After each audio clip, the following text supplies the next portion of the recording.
ကျွန်တော်တို့ရဲ့ channel ကိုကြည့်ရှုအားပေးနေကြတဲ့ပရိသတ်များအားလုံးပဲမင်္ဂလာပါခင်ဗျာပရိသတ်များအတွက်ကျွန်တော်တို့ရဲ့ channel မှာသတင်းဆောင်ပါများနဲ့ဗဟုသုတအကြောင်းအရာများကိုနေ့စဉ်တင်ဆက်ပေးနေပါတယ်ခင်ဗျာကျွန်တော်တို့ရဲ့ channel ကို like share subscribe မလုပ်ရသေးဘူးဆိုရင် like share subscribe ပြုလုပ်ပြီးဘယ်နာကခေါင်းလောင်းလက်ကိုလည်းနှိပ်ထားခဲ့ဖို့တောင်းဆိုပါရစေခင်ဗျာဒီနေ့စကားနဲ့ပြောမှာနော်အားလုံးပဲမင်္ဂလာပါဒီနေ့ကျွန်တော်တို့ကြုံမှုတဲ့အတွေ့အကြုံလေးတွေပေါ့နော်နိုင်ငံကြီးအရှောက်ရှင်းဖြစ်ပြီးဆိုရင်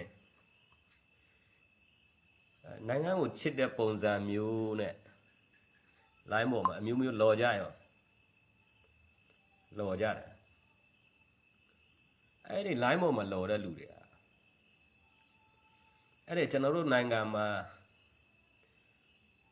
နိုင်ငံကြီးကလည်းဆင်းရဲတယ်ပြည်သူလူထုကလည်းလိလမှုအင်အားတွေနေတယ်လိလမှုအင်အားနေတဲ့နိုင်ငံရေးစီးပွားရေးအစစရအောင်လိလမှုအားနေတယ်အဲ့ချိန်ကြလို့ရှိရင်ဘယ်လိုဖြစ်တာလဲတကယ်ကျွန်တော်တို့ဟိုးနှစ်ပေါင်းများစွာကနိုင်ငံခြားထွက်သွားတဲ့လူတွေနော်နိုင်ငံခြားထွက်သွားကြတယ်တချို့ကလည်းသွားတာပဲကျွန်တော်သိသလောက်ဆိုတော့တစ်ချိန်တော့ဆိုရန်ကုန်ကတငယ်ချင်းတွေကျွန်တော်ကိုဆက်သွယ်ရတယ်ဘယ်လိုလဲဆိုလို့ရှိရင်သူကဟိုးရန်ကုန်တို့မန္တလေးတို့မကွေးတို့နော်ဟိုတော့2002ခုနှစ်တုန်းကကျွန်တော်တော့ဆက်သွယ်ဘူးတယ်သူကဘယ်လိုလဲဆိုလို့ရှိရင်မန်နိုင်ငံမှာအဲ့ဒီချိန်ကပြခတ်ရစေးရလောက်တာရှိတယ်2006နောက်ခုနှစ်ထိပြခတ်ရစေးလောက်တာစစ်မရှိဘဲနဲ့ကိုအဲ့ဒီချိန်မှာကျွန်တော်တို့ဆက်သွယ်တာကျွန်တော်လည်းဆက်သွယ်ကြတယ်နော် UN ဘယ်မှာဟိုရင်းနာတယ်ပေါ့ UN ဘယ်မှာရှိတယ် UN ရှောက်ပြီးတော့နိုင်ငံခြားသွားကြတယ်အဲ့လိုမျိုးဒါပေမဲ့ကျွန်တော်နဲ့မျက်နှာချင်းဆိုင်မတွေ့တဲ့လူတွေအဲ့လိုပုံစံမျိုးကျွန်တော်လေ့လာတဲ့ခါကျတော့အခုတော်တော်များများအဲ့ဒီနိုင်ငံခြားမှာရှိတယ်အဲ့ဒီအကောင်နဲ့သွားတဲ့ချိန်တုန်းကဆိုလို့ရှိရင်အစစ်တပ်ကိုဒီကောင်နဲ့အပုတ်ချလိုက်တာမပြောတော့နေစရာမရှိနိုင်စရာမရှိအောင်ပြောတယ်ပြောပလိုက်တာနော်ဒီနေ့2021တဲ့ပြောင်းလာရောဒီကောင်တွေပုံစံတစ်မျိုးပြောင်းသွားတယ်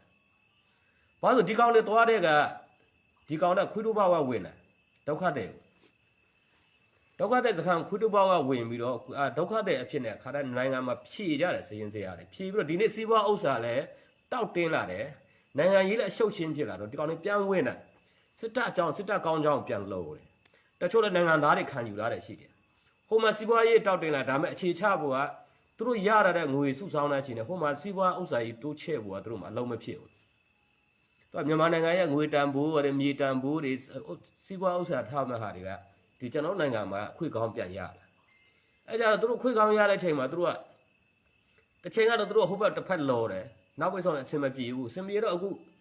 စစ်အာဏာအပြောင်းလဲမှာတစ်ခါပြန်လော်တယ်ဒီကောင်လေးစစ်တပ်ဘက်ကိုလော်တော့ဒီကောင်လေးနေရာပြန်ယူလာ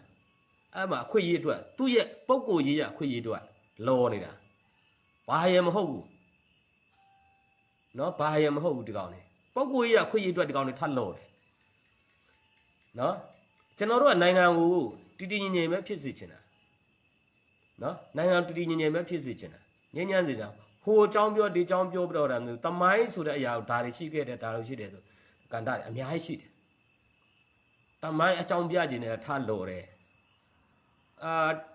တစ်ဖက်ကလည်းဆိုတော့သူတို့ပြောနေကြတယ်တစ်ဖက်အမုန်းတရားပေါ့ဆိုတစ်ဖက်ကအမုန်းတရားပြောတယ်လို့သူတို့လည်းအမုန်းတရားထပ်ပြောတယ်အဲ့ဒါနော်ပြောတာလည်းဗုဒ္ဓဘာသာကိုးကွယ်ကြတာပဲမပြီးဆုံးနိုင်တဲ့ဒီတန်တရားအမုန်းတန်တရားကြီးတွေမှာသူတို့တစ်ဖက်လော်ပြီးတော့မပြီးဆုံးနိုင်အောင်လုပ်တယ်သူတို့ရဲ့တစ်ဖက်နဲ့တစ်ဖက်လော်နေတဲ့မပြီးဆုံးနိုင်တဲ့အမုန်းတရားနဲ့လော်နေတဲ့ပြဿနာတွေကကျွန်တော်တို့ပြည်နယ်နေတိုင်းရင်းသားတွေအခွင့်အရေးအများပြန်ဆုံးရှုံးလာဟာလားအများပြန်ဆုံးရှုံးလာသူတို့ဒီနေ့ဆွေးနွေးတဲ့နိုင်ငံရေးထဲမှာတစ်ဖက်ကလည်းပြောနေတယ်တစ်ဖက်ကလည်းဘလူဟိုတာပြောတယ်တစ်ဖက်ကလည်းဟုတ်လားဒီမိုကရေစီနဲ့အခွင့်အရေးတစ်ဖက်ကလည်းဘာညာဆိုတော့ဒါပေမဲ့တိုင်းသားအခွင့်အရေးနဲ့ဖယ်ရယ်အကြောင်းတွေမပါလာဘူးသူတို့လော်နေတဲ့အကြောင်းရင်းကတစ်ဖက်သက်ထောက်ခံပြီးတော့ကိုတစ်ဖက်ကလည်းသူတို့ဘက်ပဲသူတို့ထောက်ခံတယ်သူတို့မှန်တယ်တစ်ဖက်ကလည်းသူတို့ဘက်ကမှန်တယ်သူတို့ထောက်ခံတယ်မှန်တယ်ဆိုရင်အဲ့ထက်မှသူတို့လော်ပြီးတော့ကိုစီးပွားအခွင့်အရေးပြန်ယူကြတာနော်စီးပွားခွင့်ရေးပြန်ယူတာဒါတွေကျွန်တော်တို့တွေ့ခဲ့ပြီး 88နောက်ပိုင်း90နောက်ပိုင်းနောက်ပိုင်းဆုံးလာခဲ့တယ်နောက်ပိုင်းဆုံးကျတော့သွားတယ်လော်တယ်ဘလူတယ်အစည်းအဝါခွေရခွေတူပါဝထွက်တယ်ဟိုမှာနိုင်ငံတကာမှာသွားလို့တယ်ဒုက္ခတဲ့အဖြစ်ခံယူကြတယ်ခံယူပြီးတော့စီးပွားဥစ္စာတက်လာတယ်နောက်ပိုင်းဆုံးအဲ့ဒီလူတွေဘာလို့လုပ်တယ်သွားပြီးတော့တက်ပြန်ပေါင်းတယ်ဘယ်သူအာဏာရှိတဲ့လူနဲ့ပေါင်းတယ်စီးပွားခွေရတွေပြန်လုပ်တယ်ဟုတ်လားသူတို့လမ်းစဉ်ခေါင်းစဉ်တွေလွဲသွားတယ်သွားနေတဲ့ပြည်သူလွတ်လပ်ရေးတို့ဘာလို့ဆိုတာလမ်းစဉ်လွဲတယ်နိုင်ငံလွတ်လပ်ရေးတယ်လမ်းစဉ်ပြောက်သွားတယ်သူတို့တစ်ချိန်ကပြောတဲ့တိုင်းနာအခွေရတန်းလူသားတန်းလူအခွေရတို့ဘာဆိုတာပြောက်သွားတယ်အမှရှိတဲ့ခါကျတော့တိုင်းနာတန်းလူအခွေရကဘသူတွေလဲသူတို့ကတွတ်ထားတာလားပြည်နယ်ပြည်မခွဲလိုက်တာလားအဲ့ဒါတွေကျွန်တော်တို့ပြန်မေးစရာရှိတာဟုတ်လားပြည်တွင်းမှာဒီပြည်တွင်းမှာရှိတဲ့တိုင်းနာအခွေရတန်းတူနေရမယ်အာဏာရှိတဲ့လူနဲ့ပေါင်းပြီးမှငါရဲ့အခွေရမှာဒါကိုတိုင်းနာအခွေတန်းတွေခွေယူလို့မပြောလို့မရဘူးလူတိုင်းကဒီနိုင်ငံမှာဖြစ်ခဲ့တယ်ဒီနိုင်ငံမှာပြည်သူဥပဒေဟုတ်လားအုပ်ချုပ်ရေးပိုင်းဥပဒေတွေအများကြီးရှိတယ်ဒီဥပဒေနဲ့အညီနေရမယ်ပြည်သူတဦးတယောက်တိုင်းရဲ့အခွင့်အရေးကိုယ်ပိုင်အခွင့်အရေးဘဒုကိုအမိခိုလုပ်နေဘဒုလောင်းရဲအဲ့မှာမနေရဘူးကိုယ်ပိုင်အခွင့်အရေးကိုယ်ပိုင်လုပ်ပိုင်ခွင့်ကိုယ်ပိုင်အခွင့်အရေးဆိုဘယ်အလူကိုမှအာဏာရှိတဲ့လူရဲ့လောင်းရဲအောင်မှာကျွန်တော်တန်းနေစရာမလိုဘူးကျွန်တော်တို့ရဲ့ပြည်သူပြည်သားတွေရဲ့ကိုယ်ပိုင်လွတ်လပ်ခွင့်ကိုယ်ပိုင်ပြောဆိုခွင့်ဥပဒေပေါင်းမင်းနဲ့သွားရမှာဟုတ်လားအရှိပေါကဝင်ပြီးတော့အနောက်ပေါက်တစ်မျိုးအရှိပေါမှာတရားဥပဒေညီပါဆိုအနောက်ပေါကလာတဲ့ကောင်ကိုလက်တွေပတ်စံတွေယူပြီးတော့မှအခွင့်အရေးကိုအနောက်ပေါနေရော့ဆိုမင်းတက်လောက်လိုက်ဆိုတဲ့ပုံစံမျိုးကဒါတွေအဆင်မပြေဘူးเนาะအမျိုးမျိုးကိုတွေလဲပတ်နေတာကျွန်တော်နိုင်ငံမှာကျွန်တော်တို့ဘာမှမရှိစင်ရသားတွေကကြတော့ဟိုလူဟုတ်တယ်လဲပြောတာရောင်တောင်ဒီလူပြောတာလဲဟုတ်တယ်ရောင်တောင်နဲ့ဂျားတွေကမြတ်တပြောပေးမဲ့လူမရှိဘူးလော်လိုက်sinတစ်ဖက်ကိုလော်လိုက်တယ်ဒီဘက်ကိုတစ်ဖက်ကိုလော်လိုက်တယ်ဒီနေ့ကျွန်တော်တို့ပြောတာကျွန်တော်နိုင်ငံသားတွေဟုတ်လားဟို line ပေါ်မှာကျွန်တော်တွေ့တယ်တစ်ဖက်ကိုဆဲတယ်တစ်ဖက်ကိုဆဲတယ်သူတို့ချင်းဆဲနေရကနေကျွန်တော်တို့တိုင်းသားပြည်နယ်နေတိုင်းရင်းသားတွေကဘာမှမသိဘူးမသိညာမသိနဲ့အသက်တွေပေးရတယ်နော်အသက်တွေပေးနေရတယ်အဲ့ဒါကိုကျွန်တော်တို့အဖျောက်ပြောလို့ရှိရင်ကျွန်တော်တို့ကဂျားနေခြံခွာလို့ဆိုကျွန်တော်တို့ကပြောခံရတယ်နော်ဂျားနေခြံခွာသူပြောခံရတယ်ဘလို့သွားမှာလဲကျွန်တော်တို့ပြည်သူပြည်သားတွေကိုအမုန်းတရားနဲ့ပေးသွားကြတာမဟုတ်ဘူးကျွန်တော်တို့တကယ်မျိုးချစ်စိတ်ရှိတယ်ကျွန်တော်ကမုံပြည်နယ်သားနော်မုံပြည်နယ်သားဒီကျွန်တော်ပြည်နယ်ကိုကျွန်တော်ချစ်တယ်လို့နိုင်ငံကိုလည်းချစ်တယ်နော်ကျွန်တော်ဒီမုံလူမျိုးကိုချစ်တယ်လို့မုံပြည်နယ်မှာရှိတဲ့တိုင်းသားအားလုံးကိုလည်းကျွန်တော်ချစ်တယ်ကျွန်တော်လူမျိုးကိုကျွန်တော်မချစ်ဘဲနဲ့သူများလူမျိုးကိုကျွန်တော်ချစ်လို့မရဘူးကျွန်တော်ရဲ့ရည်ရွယ်ချက်ကျွန်တော်သွားတဲ့ပန်းတိုင်ကိုကျွန်တော်ချစ်တယ်လို့တစ်ဖက်သူတည်တဲ့သူ့ရဲ့ပန်းတိုင်သူသွားမဲ့ရည်ရွယ်ချက်ပန်းတိုင်ကိုသူချစ်တယ်သူ့ရဲ့ရည်ရွယ်ချက်ပန်းတိုင်လွဲလို့ရှိရင်ဒါတွေကကျွန်တော်တို့ပြောရမယ်ဒီလမ်းစဉ်တွေမဟုတ်ဘူးမင်းတို့ဒီလမ်းစဉ်တွေဒီလိုမှားတယ်ဒီလိုပေါင်းမြင်ထွက်သွားတယ်ဒါတွေဟာမလုတ်သေးတဲ့အရာလို့ပဲပြောရမယ်နော်ဒါမသွားတယ်တစ်ဖက်လမ်းစဉ်ထွက်သွားဆိုရင်မအေကုံနှမကုံအော်ဆဲနော်မိမဆုံးမဖမဆုံးမတို့မအေနဲ့ကောက်ပေါက်သူ့အမေသူများအမေကိုမရလို့အဲ့ဒါကိုပြောမှမျိုးချစ်တာအဲ့ဒါတိုင်းချစ်ပြည်ထောင်စုချစ်တဲ့မျိုးချစ်စိတ်ဓာတ်လားကျွန်တော်မေးချင်တာဒီနေ့အချိန်ရှိတော့ကျွန်တော်တို့မျိုးချစ်အဖွဲ့အစည်းပါဘာညာဆိုပြီးတော့မှပြောနေပြီးတော့မှတစ်ဖက်ကလည်းမျိုးချစ်ပါဆိုတဲ့ပြောတယ်ဒါပေမဲ့အမြင်မတူတဲ့လူကိုမအေကုံနှမောင်ကိုပြန်ဆဲကြတယ်အမြင်မတူတဲ့လူကိုတတ်ပါလေနဲ့ဘုံတဲပါဘာညာတလူပြောကြတယ်ကဲဘလို့မျိုးချစ်နေကြတာလဲကျွန်တော်လွန်လာတာအဲ့လိုမဟုတ်ဘူးဒီနေ့ကျွန်တော်ပြည်သူလူထုတွေဘလို့လမ်းလွှဲနေတဲ့ဥပဒေပေါင်းမြင်ဘလို့ထွက်သွားလဲပြည်သူတယောက်နဲ့ဟုတ်လားနိုင်ငံရေးမူဝါဒမတူဘူးသွားမဲ့မူဝါဒဒီလိုရှိတယ်သွားမဲ့မူဝါဒတိုင်းကိုကျွန်တော်တို့ပြောရမယ်အဲ့မှာပေါင်းမြင်ထွက်သွားစီဒါတွေမလုပ်သေးတဲ့အရာတွေဒါတွေထောက်ပြရမယ်ကျွန်တော်တကယ်လို့မျိုးချစ်စိတ်ဓာတ်ရှိတယ်ဆိုရင်ကိုလူမျိုးကိုထိတယ်သူများလူမျိုးကိုလည်းတက်ထိနေတဲ့အတွက်ဒါတွေမလုပ်သေးတဲ့အရာဆိုတော့ဥပဒေနဲ့ညီကျွန်တော်တို့စကားပြောရမယ်စီမင်းစည်းကမ်းနဲ့စကားပြောရတယ်မျိုးချစ်ဆိုပြီးတော့သူများ line ပေါ်တိုက်ပြီးတော့ဘေကုံနှမကုံအော်ဆဲဟုတ်လားမိမဆုံးမဖမဆုံးမဆိုတဲ့အော်ဆဲတချို့ကရှိသေးတယ်မွေးတဲ့ကမိခင်မမြင်ဘူးနော် line ပေါ်မှာဆဲနေကြတာသူမွေးတဲ့ကမိခင်မမြင်ဘူးတဲ့ကောင်တွေကသူများတကောင်မိမဆုံးမဖမဆုံးမဘာဆိုပြီးဆဲတဲ့ကောင်ကရှိသေးတယ်ဒါကျွန်တော်အပြစ်ပြောတာမဟုတ်ကျွန်တော်ပြောပြနေတာမပြောသေးတဲ့အရာတွေနော်ကျွန်တော်တို့ဗုဒ္ဓဘာသာကိုးကွယ်တယ်ဆိုလို့ရှိရင်အမျိုးဘာသာသာသနာကိုချစ်တယ်ဆိုလို့ရှိရင်ဘာတွေလောက်ရမှာလဲစဉ်းစားငါတို့ရဲ့သာသနာမှာငါတို့ဗုဒ္ဓဘာသာသာသနာမှာဘာတွေသင်ကြားခဲ့တာလဲဘယ်လိုပြောဆိုရမှာလဲဒါတွေကောင်းတယ်မထည့်တာဘူး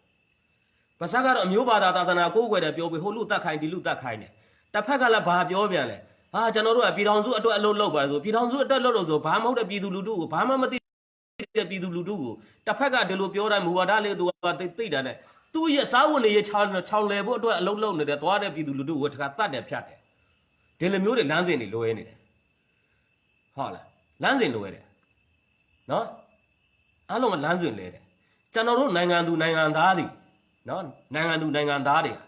ပြတိုက်တဲ့ကနော်တမိုင်းဝင်လူသားတွေမဟုတ်ဘူးကျွန်တော်တို့ဒီပြိုက်တာကြီးမှာထက်ဒီပုံစံပဲနေဒီနေရာမှာနေရာချဒီနေရာကိုသွားပါငါခွင့်ပြုချက်ရမှာဘယ်နေရာပြောင်းပါဆိုတဲ့ပုံစံမျိုးနဲ့ကျွန်တော်တို့ရဲ့ပြည်သူလူထုတွေကနော်ပြတိုက်တဲ့ကလူတွေမဟုတ်ဘူးအသက်ရှိလူသားတွေခင်ဗျားတို့တွေ့ဘူးမှာပါတရုတ်တင်ကြားနေဆိုလို့ရှစ်ကက်ကကြောက်ရွံ့ကြီးတွေကိုနော်တရုတ်တင်ကြားနေမှာမှကြောက်တယ်ထိန်တော့တန်းစီထားတယ်ဒီနေ့ကျွန်တော်နိုင်ငံမှာအဲ့ပုံစံမျိုးဖြစ်နေတယ်ပြည်သူလူထုရဲ့ခွင့်ရေးကပါစကဒီမိုကရေစီပြောနေတယ်ကျွန်တော်ပြည်သူလူထုတွေအဲ့ပုံစံမျိုးသွင်းနေတယ်တစ်ဖက်အားလုံးဒီမိုကရေစီဘယ်သူကလည်းဘာရေးညာရေးပြောနေကြတယ်ဘယ်မှသွားလာခွင့်မရှိအောင်လုပ်ထားတာဘာမှပြောဆိုကြမရှိမလုပ်ထားတာလုပ်ထားတာနားထောင်ပေးပါလားကျွန်တော်တို့ပြည်သူရဲ့အတန်မရှိစေရပြည်သူတဲ့အတန်တိုင်းတစ်ပါးရောက်နေတဲ့အောက်ခြေလူဒန်းစားတွေရဲ့အတန်ပြည်တွင်းမှာရှိတဲ့အောက်ခြေလူစားတွေရဲ့အတန်တရားတွေကိုအခွင့်အရေးယူပြီးတော့မှအာနာတို့ဟုတ်လားဂုံပကာတနာတို့တွေကြီးပွားအောင်လုပ်နေတာတော့ဒါမှမမှန်တော့ဘူးနော်အဲ့ဒါမှကျွန်တော်ပြောတာဘယ်သူဘက်မှကိုယ့်ဘက်မှပြောဘူးဘယ်သူတွေလုပ်နေလဲဆိုတော့ကိုယ့်ကိုယ်ဆင်ခြင်ဖို့လိုပြီဒီနေ့ဒီချိန်မှာနစ်နာတာဒီနေ့ဖြစ်နေတာကျွန်တော်တို့ပြည်သူလူထုနစ်နာတယ်နော်ပြည်သူလူထုနစ်နာဆိုတော့ဘယ်ပြည်သူလူထုတွေပြည်နယ်နဲ့အတိုင်းမှာအခုရှိတဲ့ဟာပြည်သူလူထုတွေအကုန်နစ်နာနေတယ်ခင်ဗျားတို့ line ပေါ်မှာလော်တာကြည့်ပြီးလော်ကြပါလမ်းစဉ်တိုင်းအသွားမယ်ဆိုတဲ့လမ်းစဉ်တွေခင်ဗျားတို့တစ်ဖက်ကတော်လှန်ရေးသွားမယ်တစ်ဖက်ကအုပ်ချုပ်ရေးပိုင်းဆိုင်လမ်းစဉ်နဲ့အလုပ်လုပ်ကြပါနော်လမ်းစဉ်နဲ့အလုပ်လုပ်ကြပါပြည်သူလူထုတွေအပေါ်မှာနော်တနေ့လောက်တနေ့စားကိုယ်နိုင်ငံမှာနေတဲ့လူတွေပြည်ပမှာနေတဲ့တနေ့နဲ့လူတွေစားတဲ့အချိန်ကာလမှာနော်ပြည်သူလူထုအသက်အိုးအိမ်ကိုအဓိကတန်ဖိုးထားပေးပါနော်ဘာပဲလုပ်နိုင်ငံရေးပဲလုပ်တော်လှန်ရေးပဲလုပ်ပြည်သူအသက်အိုးအိမ်စီးစိမ်ကအဓိကပဲနော်အဲ့ဒါတွေအဓိကပဲကျွန်တော်တို့မျိုးချစ်စိတ်ဓာတ်မွေးမယ်ဆိုလဲမျိုးချစ်စိတ်ဓာတ်ဆိုတဲ့မျိုးချစ်ဆိုတဲ့စကားကိုကျွန်တော်တို့ပြည်သူပြည်သားချင်းနိုင်ငံသူနိုင်ငံသားချင်းကိုဟုတ်လားမရောက်ရတဲ့အောက်တန်းကျတဲ့စကားတွေနဲ့ဆောဆဲစရာအကြောင်းမရှိဘူးတကယ်မျိုးချစ်တဲ့တိုင်းချစ်ပြည်ချစ်ရှိတဲ့ပြည်သူတို့ဒီတို့ကိုယ်နိုင်ငံသားတွေကိုချစ်တဲ့စိတ်ဓာတ်ရှိတယ်ဆိုလို့ရှိရင်ဘာတွေဘလို့လွဲမားနေတယ်ဆိုတာပြပြီးကြည့်ပြပြီးတို့နိုင်ငံမှာဘလို့ပုံစံမျိုးနေမှသိမှာလဲဘလို့နိုင်ငံဘလို့ပုံစံမျိုးနေမှအဆင်ပြေမှာလဲမျိုးချစ်ဆိုတာဘယ်ဘက်မှလိုက်လို့မရဘူးကျွန်တော်တို့သိထားတဲ့မျိုးချစ်ကဘယ်ဘက်မှမလိုက်လို့မရဘူးဘယ်သူတွေကျွန်တော်တို့တွေပြည်သူပြည်သားတွေကိုဟုတ်လားဥပဒေမဲ့ပြုလုပ်တာလေဥပဒေရှိရတာတော့ဥပဒေဘက်ကထိန်းချုပ်တာလူလေဥပဒေနဲ့ညီအလုံးမလုပ်ဘူးဘလို့ဒီဥစ္စာတွေအဖြစ်မှန်နေမပေါ်ဘဲနဲ့ဒီလိုတွေဖြစ်နေတာလေဥပဒေနဲ့အညီလုပ်ပေးရမယ်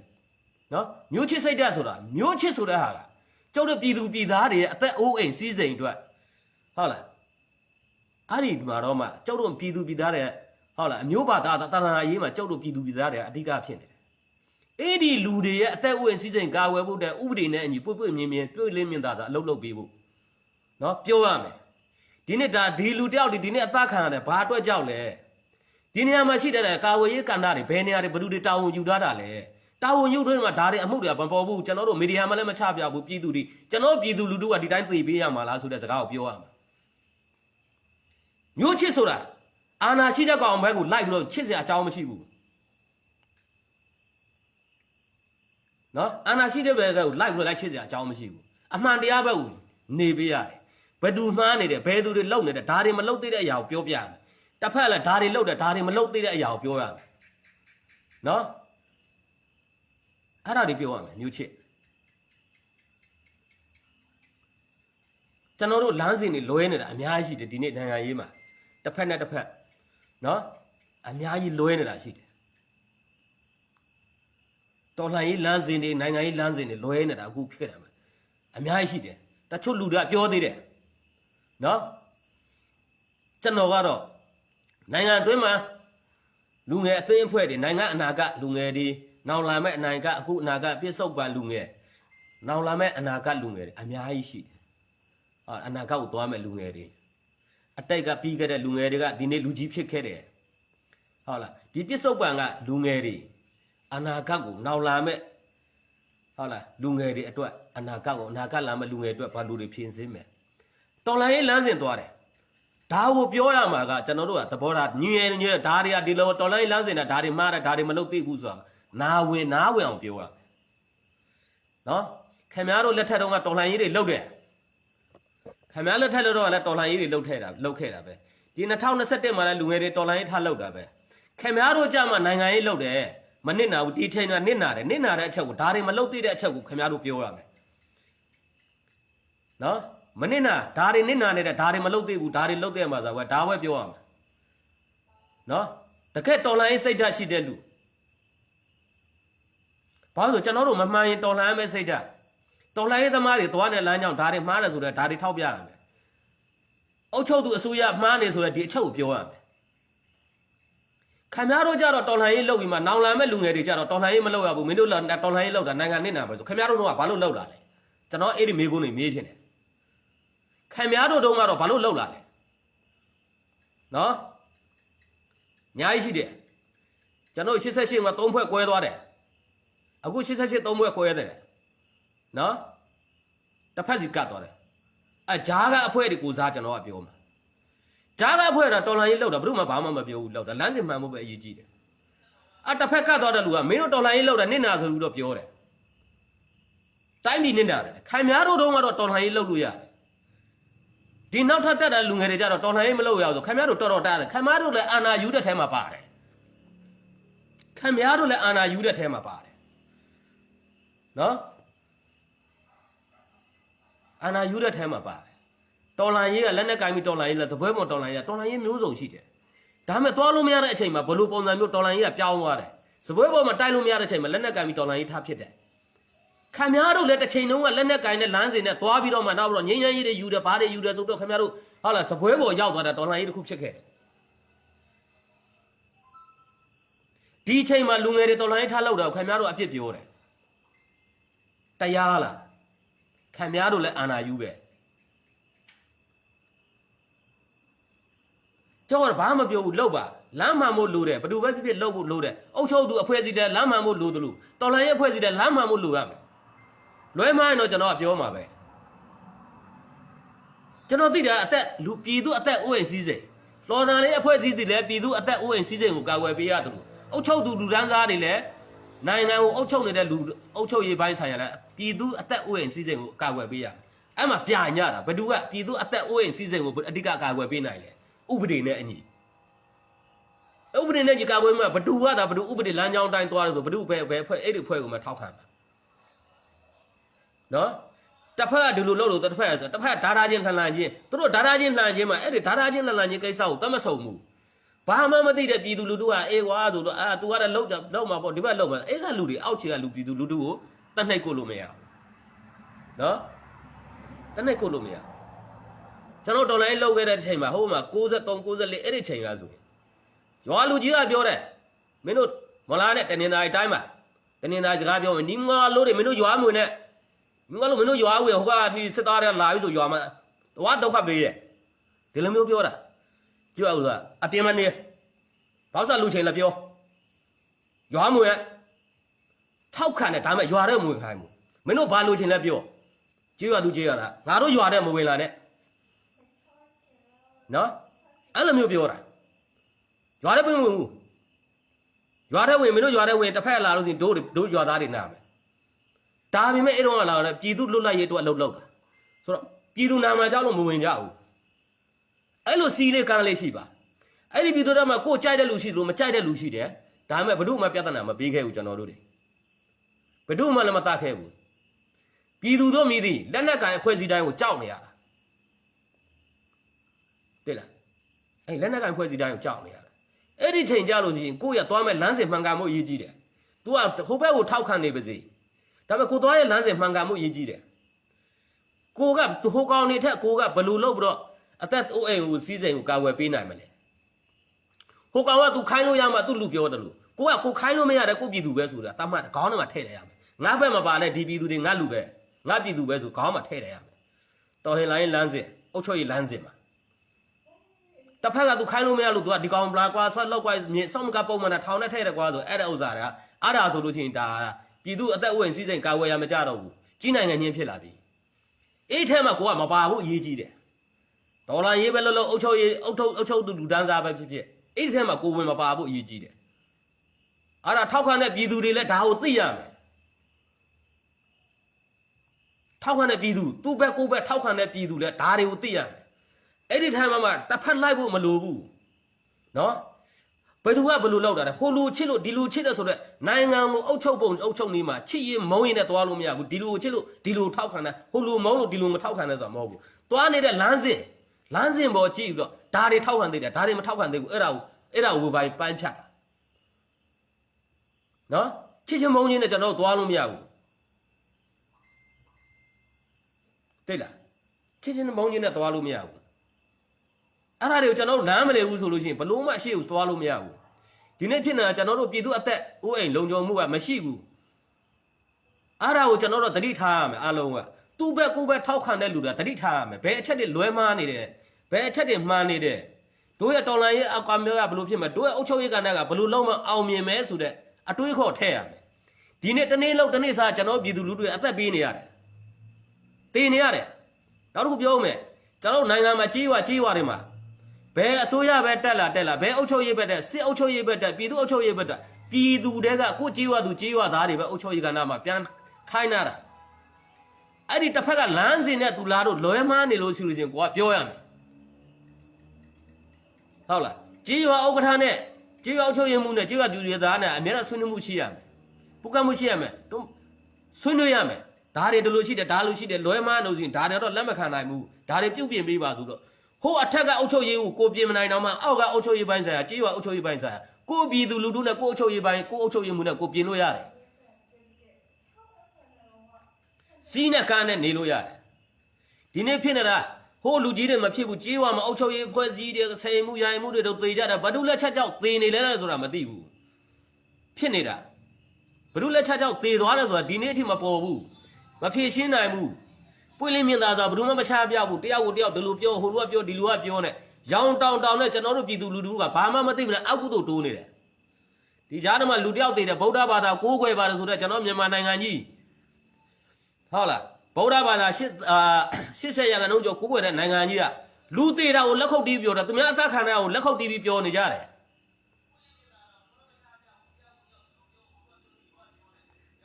ဟုတ်လားပြောနေကြတယ်ကျွန်တော်တို့ပြည်သူအချင်းချင်းတတ်တာကိုပြောတာလားအုပ်ချုပ်သူအဖွဲ့အစည်းနဲ့တော်လိုင်းရဲ့အဖွဲ့အစည်းနဲ့ဘလူတွေရှင်းပြနေတာလေမူဝါဒတွေဘလူရှင်းပြနေပြည်သူအသက်လုံခြုံရေးကိုပြည်သူအသက်ဝင်စည်းစိမ်ဘလူကာကွယ်နေတာလဲဆိုတော့အဲ့ဒါတွေကိုကျွန်တော်တို့ကကြည့်ရမှာ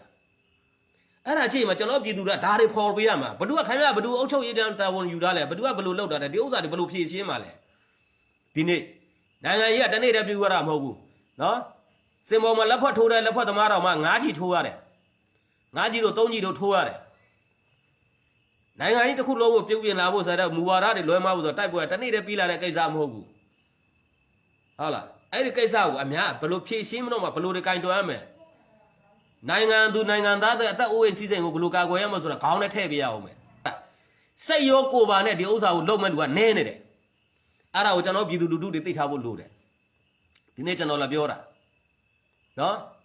အမှားနဲ့အမှားကိုခွဲခြားဖို့ကိုသွားမယ်လမ်းစဉ်နဲ့ဘာတွေဖြစ်နေဘလို့အမှားတာဆိုကိုအချင်းချင်းတည်းအမှားတော့မှကိုကထောက်ပြရမှာအကုန်လုံးကိုမျက်လုံးစုံမှိတ်ပြီးတော့မှန်တယ်ဆိုပြီးထောက်ပြလို့မရဘူးခင်ဗျားတို့ပြောစကားတွေရှိတယ်ဟုတ်လားအိုးလှခြင်းနန္ဒာရိုက်ဆိုတာဒီမှာစကားပုံရှိခဲ့တယ်အိုးလှစေခြင်းနန္ဒာရိုက်ဆိုတာဟုတ်လားအေးစကားပုံရှိတယ်အဲ့ဒါကြောင့်မို့ကိုဘက်ကဟာတွေဘာတွေပြုတ်ပြင်ရမှာဆိုကိုကိုတိုင်ကဒါတွေကိုဘလို့မှားတာတွေကိုဖိအားပေးပြီးလိုက်ပြုတ်ပြင်ရမယ်အခုကဘာတွေမှမသိဘူးတစ်ဖက်ကလည်းဆဲတယ်တစ်ဖက်ကလည်းဘာလို့နိုင်ငံတည်ငြိမ်အေးချမ်းလို့ဖွဲ့ဒီအဖွဲပြီးသတ်ကြဖြတ်ကြတယ်ဘယ်သူတတ်လို့တတ်မှမသိဘယ်သူသွားတယ်ဂျားကဘာမှမသိတဲ့ပြည်သူကသေးနေတယ်နော်ဘာမှမသိတဲ့ပြည်သူကသေးနေတာလူတယောက်သေးသွားပြန်ပြီတစ်ဖက်ကလည်းစိတ်ဆိုးရကဟုတ်လားပြတ်တက်လိုက်ပြန်ပြီတစ်ဖက်ကလည်း PDF ကတတ်သွားပြန်ပြီတဲ့နောက်တစ်ခါထွက်တော့ပြူစောထီကတတ်သွားတယ်တဲ့ဘာတွေမှလည်းမသိဘူးကျုပ်တို့နိုင်ငံသူနိုင်ငံသားကြားတဲ့လူတယောက်အသက်ပြောက်သွားတယ်ဒါလားခင်ဗျားတို့ဗုဒ္ဓဘာသာကိုးကွယ်တယ်ဆိုတာ ဒီနေ့ဖြစ်နေတာဟာဘာသာတရားနဲ့ညီနလားပြန်စဉ်းစားကြည့်ပေါ့တူကိုညီတိဘာသာမဆိုဗုဒ္ဓဘာသာကြီးမှမဟုတ်ဘူးဘာသာတရားမှာလူတိုင်းကိုကောင်းတာပဲသင်ခဲ့တာမေတ္တာတရားထားဖို့ပဲသိတယ်ဟုတ်လားဘယ်သူမေတ္တာခေါင်းမှထားမှမယ်ဒါပြောပြတာအဲ့ထမ်းမှာကျွန်တော်တို့ပြည်သူလူထုကကိုယ့်ချင်းချင်းဘာကြောင့်တည်လဲဆိုတာအသေးသွားတော့လည်းပျော်နေကြတယ်နော်တစ်ဖက်ကမျိုးချစ်လို့ပြောတယ်ကိုယ်နိုင်ငံသားသေတော့ပြောတယ်တစ်ဖက်လည်းတရားသုံးတာငါတို့ကပြည်တော်စုအစီလုပ်တယ်ကိုယ်နိုင်ငံသားအတတ်ခံရတာပြောတယ်ဘာတွေလဲအဲ့ဒါတွေကနော်ကျွန်တော်တို့ဆိုအပြောခံရသေးတယ်ဟုတ်လားကျွန်တော်တို့တွေဒီမှာအစုဖွဲ့လုပ်ပြီးတော့ကိုဗစ်မွန်ပြည်နယ်လုံးဆိုင်ရာကိုဗစ်တိုက်ကိုဗစ်ယောဂဝိုင်းဝန်းကူညီဖို့အတွက်ကိုကျွန်တော်တို့လုပ်တဲ့အချိန်အဆက်ခံရသေးတယ်တိုင်းရပြည်ရေးမရှိတဲ့တဲမှာဒီကိုဗစ်ကလာလိုက်သေးတယ်ကိုဗစ်ကိစ္စကိုလည်းကာကွယ်ဖို့ပြောတယ်ဆိုတော့ကျောက်တို့သိတယ်ကပြည်သူအသက်အိုးအိမ်စီးစိမ်ကာကွယ်ဖို့ပဲလေဒီနေ့ကျောက်တို့သိတယ်ကဒီမမြင်ရတဲ့ကိုဗစ်ယောဂပိုးမွှားကြီးကိုကျောက်တို့ကာကွယ်ဖို့ကကျောက်တို့ဒါကိုခေါင်းဥစားထားတာပြည်သူမရှိဘဲနဲ့ဘယ်တော့မှကျွန်တော်တို့ကနိုင်ငံတည်ထောင်လို့လည်းမရဘူးပြည်သူလူထုမရှိရင်ဘယ်ကောင်မှလည်းနိုင်ငံတည်ထောင်လို့မရဘူးပြည်သူအသက်အိုးအိမ်စီးစိမ်ကိုအဓိကထားပြီးတော့မှနိုင်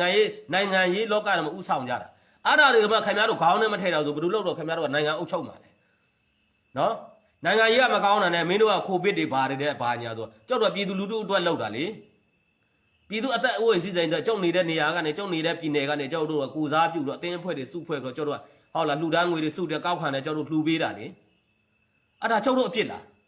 ကြောက်တို့နိုင်ငံသားအချင်းချင်းကိုကြောက်တို့ကူညီတာကြောက်တို့ပြည်နယ်သားအချင်းချင်းကိုကူညီတာဟမ်ကိုယ်နိုင်ငံသားတွေငတ်နေပြတာပျော်နေရမှာလားသေနေတာကိုကျွန်တော်တို့ကပျော်ပေးရမှာလားပျော်ပေးရမှာလားအခုငတ်နေကြတာပျော်နေရတာလားဘယ်သူတွေဘလို့ဥဆောင်သူတို့ဥဆောင်မှုညတာသူတို့ကန္တာဒါမဲ့ကျောက်တို့ပြည်သူပြည်သားတွေငတ်နေတာကိုကျောက်တို့ကျွေးမွေးပြုစုရမှာဟုတ်လားတဘူးရှိရင်ဘူးတူကပေးရမှာတန်ခါတာကျောက်တို့ပြည်သူချင်းချင်းနဲ့တောက်လို့ဟုတ်လားကျောက်တို့အချင်းချင်းကကျောက်တို့ရိုင်းမင်းကိုညီရမှာသူတို့အုပ်ချုပ်သူတွေအစင်မပြေးတာလေသူတို့တိုက်ပွဲတွေဖြစ်လာပြီဒီနေ့အချိန်မှာကျောက်တို့ပြည်သူပြည်သားတွေငတ်ကြပြကြတယ်ကျောက်တို့အချင်းချင်းအောက်ခြေလူဒန်းသားချင်းကျောက်တို့အချင်းချင်းကကိုညီပေးရမှာတောင်းကျောက်တို့တောင်းနော်တခြားလူကိုကျောက်တို့အဖြစ်ပြောလို့မရတော့ဘူးသူကလုံးမှမသိဘူးနောင်ဒါတွေကိုထောက်ခံလို့မရတော့ဘူးဒါကတော့ကျောက်တို့လုံးဝလက်မခံဘူးဆိုတဲ့အတွေ့အခေါင်းမှာထည့်တာဒီနေ့ငတ်နေပြတ်နေတဲ့ကိစ္စကိုကျောက်တို့အချင်းချင်းဝိုင်းဝန်းရိုင်းမင်းကူရမယ်ကိစ္စကျောက်တို့ပြည်သူပြည်သားတွေရတာဝန်ပဲအဲ့ဒီပြည်သူပြည်သားတွေထဲမှာမှသူတို့အာဏာအတွက်ပဲသူတို့လုံးလာဆိုင်တဲ့လူကဒီကောင်နဲ့ပြည်သူပြည်သားဆိုတာမဟုတ်ဆိုတာခွဲထုတ်လိုက်လို့ရပြီမဟုတ်လားကျောက်တို့ပြည်သူပြည်သားတွေငတ်နေတယ်ပြည်သူပြည်သားချင်းငတ်နေတာကိုကျောက်တို့ကဟုတ်လားမရှိတာလေးတွေဝေမျှစားကြတယ်အဲ့ထက်မှသူတို့အာဏာရဖို့အတွက်သူတို့လုံးမနေပြီးတော့သူတို့အချင်းချင်းဖြစ်နေတဲ့အချိန်မှာဒီကောင်ဒီကျွန်တော်တို့ပြည်သူပြည်သားမဟုတ်တော့ဘူးဒီကောင်နဲ့အာဏာမဲ့မောနေချင်းနဲ့ကျောက်တို့ပြည်သားတွေဘာမှမသိနဲ့သေနေရတယ်ဘာမှမကြည့်ရှုနိုင်တော့ဘူးပြည်သူပြည်သားတွေအသက်ပေးနေရပြီဒီကောင်တွေဒီငါတို့ပြည်သူပြည်သားစင်းနဲ့ပယ်ထုတ်လိုက်လို့ရပြီတို့ပြည်သူလူထုကအဲ့ဒါကိုခေါင်းနဲ့ထည့်တာဒီနေ့ကျွန်တော်ပြောတာပြည်သူလူထုကိုစားပြုတ်ပြောနေတာနော်စစ်မှန်တဲ့မျိုးချစ်စိတ်ဓာတ်နဲ့ပြောနေတာအဲ့ဒီမှာမှခင်ဗျားတို့ရွေးမတောက်ဆိုတေးလိုက်တော့ပဲရတော့မယ်ဟိုဘက်ကမှန်တယ်ဒီကမှန်တယ်ဟိုကမှန်တယ်ဒီကမှန်တယ်ဆိုတော့ပြောနေတာဟုတ်လားဘသူဟိုဘက်ကလည်းတစ်ဖက်လည်းဘာလို့ထောက်ခိုင်းမှန်းတယ်အဲ့ဒါမှမျိုးချစ်ပြည်ချစ်တိုင်းချစ်ပြည်ချစ်တွေဖြစ်လာတယ်တစ်ဖက်လည်းဒါနာတို့အဖွဲ့တွေဒါတွေလုံးမမှန်တယ်ဆိုတော့ဖြစ်လာတယ်အဲ့ဒါမှပြည်တော်လူစိတ်ဓာတ်ဆိုတာဖြစ်လာပြန်တယ်မဟုတ်ဘူးလွှဲနေတယ်အတိကကြောက်တို့ပြည်သူလူထုရဲ့အသက်အိုးအိမ်စီးစိမ်ကိုတို့တွေအာဏာလုချိန်မှာဘယ်လိုကာကွယ်ကြမှာလဲမှန်တဲ့လူကိုကြောက်တို့ကဒါတွေကိုကာကွယ်ပေးနိုင်တဲ့လူကြောက်တို့ကထောက်ခံမယ်မကာကွယ်မနိုင်ကြောက်တို့ဘယ်တော့မှထောက်မခံဘူးတို့ပြည်သူစင်းကဖယ်ထုတ်လိုက်မယ်မင်းတို့အာဏာလုတာငါတို့ပြည်သူတွေပဲစွတ်ပြီးဟုတ်လားဒုက္ခတွေဖြစ်နေမယ်ဒီချိန်ကျမင်းတို့ပြည်သူလူထုငါတို့နိုင်ငံသားအစင်းကပယ်ဖြတ်တယ်လို့ပဲပြောရမယ်ဒါရှင်းနေရောငါတို့ခေါ်ထားတဲ့ပြည်သူလူထုတွေမှာမင်းတို့မပါဘူးဘာလူတွေလော်နေကြလဲဘလို့ဖြစ်အောင်ပြဿနာတွေအမျိုးမျိုးပြည်သူတွေအောင်ဘလို့တွေလော်နေကြလဲတစ်ဖက်နဲ့တစ်ဖက်အဲ့လော်နေတဲ့ထဲမှာမှခင်ဗျားတို့ဒါပြောပြလိုက်တာနော်ပြောပြပြီးတာအဲ့လော်နေပြီးတော့တစ်ဖက်ကိုပြည်သူလူထုပဲဆက်သေးနေပဲဆိုလို့ဒီကောင်တွေကိုလုံးဝကျုပ်တို့နိုင်ငံသားစီးရဲနဲ့ပယ်ဖျက်ရမယ်ကျုပ်တို့ပြည်သူလူထုတွေကဒီကောင်တွေနိုင်ငံသားစီးကပယ်ဖျက်ရမှာပြည်သူလူထုအသက်အိုးအိမ်စီးစိမ်ကိုကာဝယ်မပေးနိုင်ပဲတဲ့နိုင်ငံသားစီးကပါပယ်ဖျက်ပြရမှာဒါကျုံမှန်သောစကားပြောတာနော် ခမကျုပ်တာယာ35မျိုးသောပြည်တော်စုအစီတပိုင်းကျွန်တော်မပြောတော့ဘူးဒါကျွန်တော်မွန်ပြည်နယ်ကနေမွန်ပြည်နယ်သားတယောက်အနေနဲ့ကိုစားပြုတ်ပြီးတက်ပြောတာဒါမှကျွန်တော်ဘယ်သူမှကိုယ်စလဲမတင်ခဲ့ဘူးဒါနိုင်ငံသားတယောက်အနေနဲ့ကျွန်တော်တက်ပြောတာမွန်ပြည်နယ်သားတယောက်အနေနဲ့ကျွန်တော်တက်ပြောတာဒီနေ့ဖြစ်နေတဲ့ပြဿနာတွေတော်လို့ရပြီတောင်းတန်းလော်ကြပါအမှန်ကန်ကိုလော်ကြပါနော်ရှိသေးတဲ့တိုင်းသားအခွင့်အရေးတွေဆိုလို့ချင်းဟိုနိုင်ငံကိုအကြောင်းပြဒီနိုင်ငံကိုအကြောင်းပြပြီးတော့တစ်ဖက်ကိုဟောတာထောက်ခံနေပြီးတော့ဟိုရင်းနေတာဒီတော်လို့ရပြီမင်းတို့လော်လေသူများတစ်ဖက်လူကိုမင်းတို့အဲ့ဒါ line ပေါ်မှာတက်လော်တာတစ်ဖက်လူကိုစိတ်ဖိစီးမှုပေးပြီးတော့မင်းတို့တော်လှန်ခံရမှာဆိုတာခေါင်းနဲ့မင်းတို့မြင်မြဲထဲတာမဟုတ်မမှန်ဖိစီးပြီးတော်လှန်နေတို့မဟုတ်မမှန်နေပြောနော်မင်းတို့ပြောနေတဲ့ဟာတွေနိုင်ငံကိုဖြိုခွဲနေတာမင်းတို့ lobby တွေကြောင့်မင်းတို့ lobby တွေကနိုင်ငံကိုဖျက်ဆီးနေတာမဟုတ်မမှန်တဲ့ဟာတွေကိုမင်းတို့မှာဘာတကယ်ထောက်ပံ့အပေါက်ရတဲ့အမြင်ရတဲ့ဆရာတော်မျိုးမင်းတို့ဒါတော့ဝေဖန်သုံးသပ်ပြီးတော့မင်းတို့ပြောနေကြတာမင်းတို့မဟုတ်မှန်တဲ့လော်တဲ့ဟိုထဲဟိုကြောင်းပြဒီကြောင်းပြတစ်ဖက်လူရဲ့တစ်ဖက်အဖွဲ့အစည်းရဲ့ဟိုခံစားချက်တစ်ဖက်လူတူရဲ့ခံစားချက်တစ်ဖက်လူတဲ့ခံစားချက်ကိုမင်းတို့မျှတတာမစင်စားပေးလို့နိုင်ငံကိုဖျက်ဆီးနေတာမင်းတို့လို lobby တွေဖျက်ဆီးနေတာဘယ်ကောင်တွေဖျက်ဆီးတဲ့ထင်လို့လဲကြည့်ပြီးလော်ကြပါနော်ဒီနေ့လော်တဲ့ကောင်နဲ့နိုင်ငံသားမှာသွားတယ်သူများနိုင်ငံသားခံယူတယ်ဒီနေ့မှာတစ်ဖက်ကို lobby လုပ်ပြီးတော့ဟိုကရတဲ့စီးပွားဥစ္စာနဲ့မြန်မာနိုင်ငံကိုပြန်မယ်စီးပွားပြန်ချမယ်ကုန်တယ်လုပ်မယ်အဲ့ဒီခွေးတို့ဘောက်ရှောက်နေတာနော်စကားအများကြီးပြောတယ်ခင်ဗျားတို့မျိုးချစ်တယ်ဆိုတာလေနိုင်ငံသားနဲ့မျိုးချစ်တယ်စောက်တော့မကြောက်ကြောက်လို့သိနေပြီသားဒါတွေဘလို့ပုံစံမျိုးဆိုအကြောက်မြစ်စိတ်မှာမြင်နေတာတွေ့ခဲ့ဘူးတဲ့မြေပြင်မှာဘလို့တွေဖြစ်တော့ကြောက်အကုန်စုံစမ်းလေ့လာတာပြီနော်အဲ့ဒါကြောင့်ကြောက်တို့နိုင်ငံသူနိုင်ငံသားတွေနိုင်ငံသားနဲ့လော်တိုင်းမယုံနဲ့မြေပြင်အနေထားတဲ့ကြောက်တို့ဒီနိုင်ငံအတွင်းမှာရှိတဲ့ကြောက်တို့မြေပြင်အနေထားပြည်သူလူထုရဲ့အနေထားနဲ့ကြောက်တို့တဟဇာတကြအောင်နေဖို့ဘလို့ရှိတယ်နော်တဟဇာတကြနေဖို့ဘလို့စီစဉ်ထားလဲဘလို့စိတ်ကူးထားတယ်သူဒီလဲငါတို့နိုင်ငံသားငါဒီတဲ့သူနိုင်ငံငါတို့ဒီတယောက်ထောက်ခံခြင်းတူပေမဲ့ဒါပေမဲ့တို့အဲ့ဒီထဲမှာတရားမျှတတဲ့ဥပဒေနဲ့ညီဒိုးတွေကိုအားလုံးဝိုင်းကြည့်ရှုရမယ်ဆိုတဲ့ကဏ္ဍကိုခေါင်းနဲ့ထဲတာနိုင်ငံခြားကလော်တိုင်းဘယ်နိုင်ငံမှမသိဘယ်မှာသေလို့သေမှမသိဘယ်ချိန်သေမှမသိဘာမှမသိတဲ့ကောင်တွေကဟုတ်လားဒီနိုင်ငံမှာကိုတွေကဟိုမှာစိုက်ကားနဲ့စက်ပိန်းနဲ့သွားနေချိန်ဟိုမှာတိုက်ကြီးတာကြီးနဲ့ကားကြီးတူတူသွားပြီးတော့လမ်းပေါ်မှာလော်ကျင်တိုင်းလော်မျိုးချစ်တဲ့ဘာလေးဟိုလိုချစ်တဲ့ဒါလေးပြအော်နေကြတဲ့ကောင်တွေအများကြီးနိုင်ငံသားအတွက်ကိုဆိုဘာမှဒီကောင်တွေဘာမှဟိုတပြလှူတဲ့ကောင်တွေမဟုတ်ဘူးစောက်ကြဲတွေပြောနေတာနိုင်ငံသူနိုင်ငံသားအတွက်ဟိုကျွန်တော်တို့ဘယ်နှသိန်းလှူလိုက်မှဆိုတပြားမှလှူတဲ့ကောင်မရှိဘူးကိုကျိုးစီးပွား6ပြီးတော့စီးပွားအိမ်မှာစီးပွားရေးလက်ထိုင်မကောင်နေကြီးပဲအဲ့ဒါကိုသတိထားဘူးလို့တယ်ကျွန်တော်နိုင်ငံသူနိုင်ငံသားတွေအားလုံးကျေးဇူးတင်တယ်ကျွန်တော်ဒီနေ့စကားပြောမှဆိုမှရှိရင်အားလုံးခွင့်လွတ်ပါတောင်းပါပါတယ်နော်ကျွန်တော်ဒီနေ့ပြောတာဘဒုကမှဟုတ်လားနေတာအောင်ပြောခြင်းမဟုတ်ဘူးကျွန်တော်တို့တွေဖြစ်နေပြည်သူလူထုရဲ့အသက်အိုးအိမ်စီးစိမ်အဓိကဆိုတာကိုကျွန်တော်ပြောတာဒီအချိန်မှာကျွန်တော်တို့ပွင့်လင်းမြင်တော်စာဘဒုတွေမှားတယ်ဘဒုတွေမှားနေစားကိုဘဒုတွေအလုံးလုံးပြဖို့ကျွန်တော်တို့စောင့်ကြည့်မှာဒီလိုမျိုးမှကျွန်တော်တို့ပြည်သူပြည်သားတွေကိုဘာလို့မလုပ်ပေးနိုင်ဘူးဆိုဒီကောင်တွေကိုကျွန်တော်တို့ကပြည်တော်ကျွန်တော်တို့ရဲ့နိုင်ငံသူနိုင်ငံသားအဖြစ်ကိုဖျက်ပြရမှာကျွန်တော်တို့ပြည်သူလူထုကကျောက်တို့နိုင်ငံတို့ရဲ့အာဏာလုပွဲမှာကျောက်တို့ပြည်သူလူထုရဲ့အသက်အိုးအိမ်စီးစိမ်ကိုကာကွယ်မပေးနိုင်ဘူးဆိုနိုင်ငံသားအဖြစ်ကနေကိုဒီကောင်လေးလုံးဝပယ်ဖြတ်ရမှာနိုင်ငံသားအဖြစ်ကနေပယ်ဖြတ်ပြရမှာဥပဒေနဲ့ညီပွင့်လင်းမြင်သာအောင်လုပ်ဖို့ပဲကျောက်တို့ပြည်သူလူထုကလိုတယ်မဖြစ်ခဲ့ဘူးဆိုခင်ဗျားတို့ကဒီနိုင်ငံသားမဟုတ်လို့ဒီနိုင်ငံသားကိုစော်ကားနေတာနှိမ့်ပန်းနေတာဥပဒေနဲ့ညီအလုံးမလုပ်တာဒါတွေကျောက်တို့ပြည်သူလူထုကပြောရမတောင်းဝင်ရှိတာဟုတ်ကဲ့အားလုံးကျေးဇူးတင်တယ်လေးစားရတယ်နော်ဒီနေ့လက်နာတာပြောမှဆိုမှရှိရင်အားလုံးခွင့်လို့ပါ